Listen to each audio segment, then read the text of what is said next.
When presenting data in a table, it's common to apply a different background color to alternate rows. Unless you use JavaScript or a server-side language such as PHP, this involves adding a class to each row, and you need to reassign the classes if you add an extra row later on. To solve this and other problems related to styling elements according to their position in a series, CSS3 introduces these 4 new pseudo-classes. Nth child looks for a child element within a parent in a particular position in the series. Nth last child counts from the end of the parent element. Nth of type looks for a particular type of element within the parent, so you might be looking just for paragraphs or just for list items or table rows. And nth last of type counts from the end. To calculate the position used by any of these pseudo-classes, you can use a number within the parentheses. So in this example, this would look for the third list item within its parent, which would either be an unordered list or an ordered list. You can also use the keywords odd and even. So in this case, tr nth child odd would style every odd row within a table. And also you can use the formula an plus b. For example, this one uses 4n plus 1. The a and b must be numbers. N is the literal character. And to explain how this works, let's just take a look at a few examples. N starts from 0, so what you do is you multiply the first number by 0, 1 and 2. And then add whatever the second number is.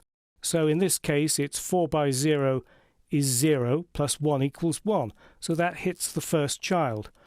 4 by 1 is 4 plus 1 equals 5. So that gets the fifth child.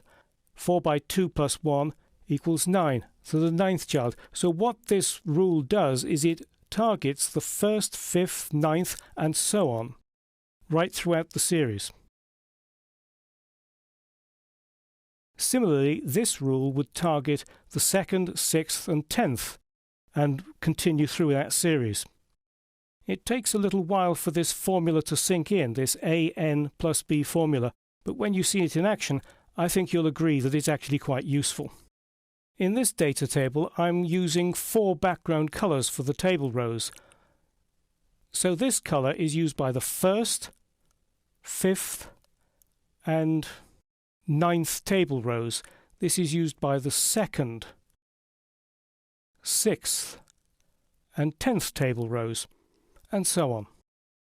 So let's see how I created those styles. Here's the unstyled or semi-styled page. First, take a look at the underlying markup. In the first row, each of the tags is a th tag, a table header tag, and in each subsequent row, the first cell also uses a table header tag. So January, February, they're both in table header tags. The others are in table cells, TD tags.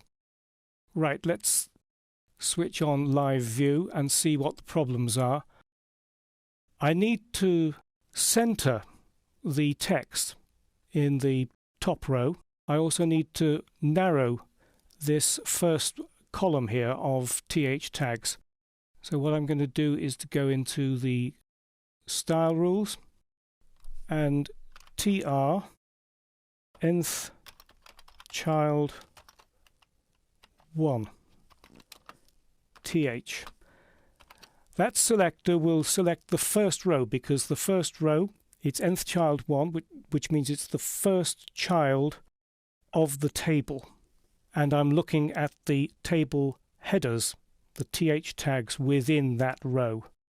So I'll give it the style rules text align center, vertical align top, and font variant small caps.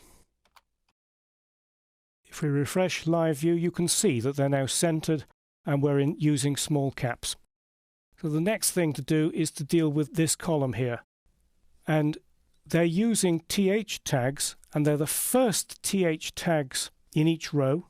So I'll use th nth hyphen of hyphen type 1 and width 8%. Refresh live view, and I've nicely resized that column without the need to put in any classes whatsoever, except of course the pseudo classes in my style sheet. And to style the rows, to save a little bit of time, I've copied the styles onto my clipboard. I'll just paste them in here. So it's tr nth child 4n plus 1, so that will do the first, fifth and ninth rows. Then 4n plus 2, 4n plus 3, 4n plus 4. So 4 different colours which will alternate throughout the table. And there it is. It's as simple as that. All the problems of reassigning classes because you add a new row to a table should be a thing of the past. But I can hear cynics saying, oh, it's no good, it won't work in Internet Explorer 6 or in older browsers. Well, that's true, but let's have a look at what it does look like in Internet Explorer 6. The table is there, all the information is there. It doesn't look as pretty, but it's accessible. Obviously, the decision whether to leave a table unstyled like this in an older browser is a question of what your priorities are. If you have a large number of people who are still using old browsers, then this might be unacceptable. But using the new pseudo classes is a very good solution for people who are using modern browsers.